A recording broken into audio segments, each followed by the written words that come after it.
So we are in the continuation of the world economy going to shit. We are seeing the market stumble.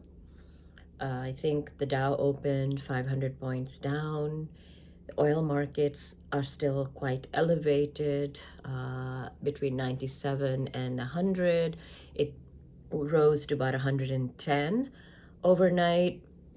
So I think what is happening is that the markets are no longer going to be pacified with Trump's constant attempts to manipulate the market by making statements 10 minutes after the market closes or 15 minutes before the market opens.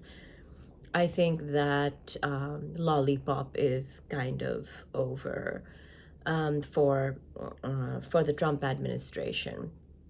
But this morning, Christine Lagarde, the head of the European Central Bank, is saying that, don't expect this to be an easy recovery. Even if the war stops, this will take years to recover. Yes, that's what she said, years to recover.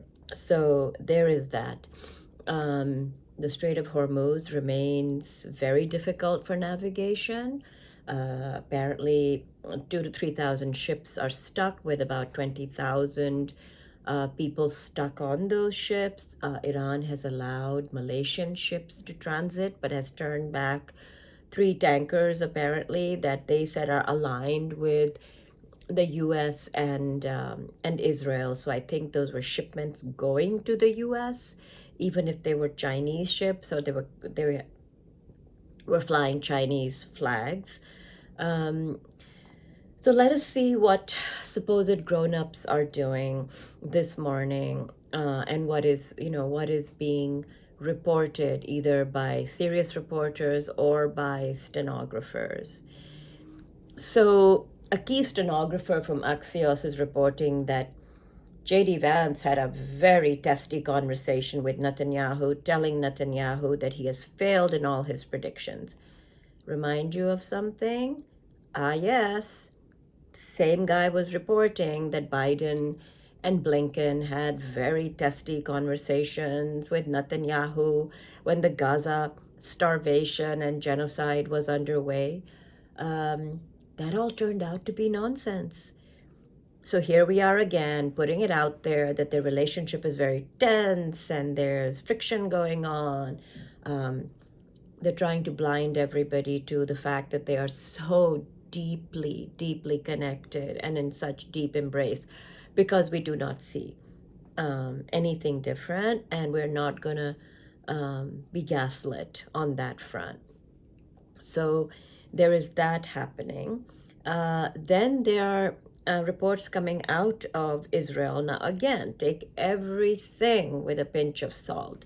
That the chief of staff of the military yesterday told Netanyahu and the cabinet that the IDF is at the breaking point. Right. The IDF is at the breaking point because they're stretched on too many fronts, and that their soldiers and reservists are exhausted. And now, with 10 new outposts that they have agreed and announced in the West Bank, that those will have to be manned by the IDF as well. So that puts extra pressure. Now, these revelations, these leaks, are coming out just as the U.S. is embarking on sending more and more ground troops. And in fact, last night they announced that 10,000 more ground troops are being sent. So again, I would say keep your eye on what these ground troops are going for and what is Israel asking America to do, not just for Iran, but I would say for Lebanon. So you have to kind of stay alert to what U.S. soldiers may be asked to do on that front. Moving along to what we had hoped were going to be more grown-ups in the room, the Canadian Foreign Minister, Anita Anand, I believe she once again did not find it in her heart to express condolence for the children of Minab who were massacred in the first hours of the war on Iran. Instead, today, she has announced that Canada is going to put on more sanctions on Iran. So, what does that translate into? Your kids are dead? Okay, we're going to sanction you. America killed your kids? Israel killed your kids? Okay, shrug. We're going to sanction you. So, that remains kind of still the situation in Canada. I still remain quite puzzled as to, where are they going? Which way is up? Which way is down? Which way is sideways? It's really very, very puzzling at this point. The G7 is meeting, and the French foreign minister, I think, made a mistake where he posts a picture of G7 and he says G7 in space action. G7 in action. Indeed. Indeed, sir. That is absolutely correct. There has been complete inaction. So there is that going on. Then The Guardian is doubling down on blaming MBS. So, where is all that coming from?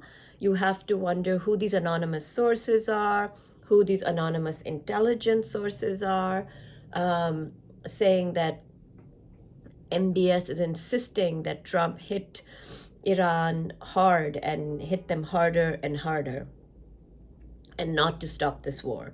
Okay, well, the Saudis keep denying this, but the Western media keeps hammering on that.